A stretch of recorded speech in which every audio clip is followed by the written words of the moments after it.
சென்னை அம்பத்தூர் அருகே மளிகை கடை நடத்தும் பெண்ணை உருட்டுக்கட்டையால் தாக்கிய நபரின் வீடியோ காட்சி வெளியாகி அதிர்ச்சியை ஏற்படுத்தியுள்ளது. அதனை பார்க்கலாம்.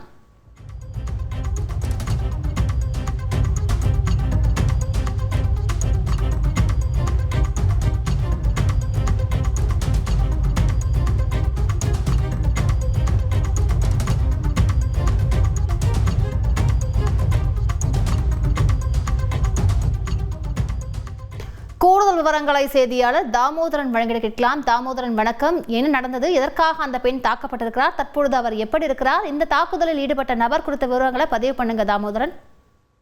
கண்டிப்பாக. அம்பத்தூர் அருகே மாதனாங்குப்பம் பகுதியில் நீலவேணி என்பவர் மளிகை கடை நடத்தி வருகிறார். இவருக்கு எதிர் வீட்டில் பரந்தாமன் என்ற நபர் குடும்பத்துடன் வசித்து வருகிறார். நீலவேணிக்கும் பரந்தாமன் குடும்பத்திற்கும் அடிக்கடி வாய் தகராறானது ஏற்பட்டு வந்துள்ளது. இந்த நிலையில் இன்று காலை நீலவேணிக்கும் பரந்தாமன் பிரைவேட் லிமிடெட் கம்பெனி ஆரம்பிக்கலாமா இல்ல பார்ட்னர்ஷிப்ல ஆரம்பிக்கலாமா? எது கன்ஃபியூஷன்? ஒரு எக்ஸ்பர்ட் கிட்ட பேசிரோம். எப்படி பாஸ்வாலா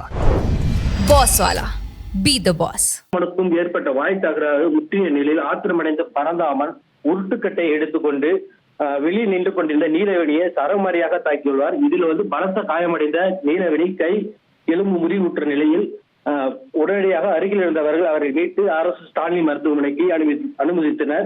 இந்த நிலையில் இந்த சம்பந்தமான வீடியோ காட்சியானது சமூக வலைதளங்களில் பரவி வருகிறது. சமூக வலைதளங்களில் பரவி வந்த அந்த காட்சியின் அடிப்படையில் தற்போது கொரட்டூர் போலீசாரானது தற்போது அந்த வீடியோவை வைத்து அந்த நபர் மீது வழக்கு பதிவு செய்து விசாரணை மேற்கொண்டு வருகிறார்கள். விரிவான விவரங்களுக்கு நன்றி தாமோதரன்.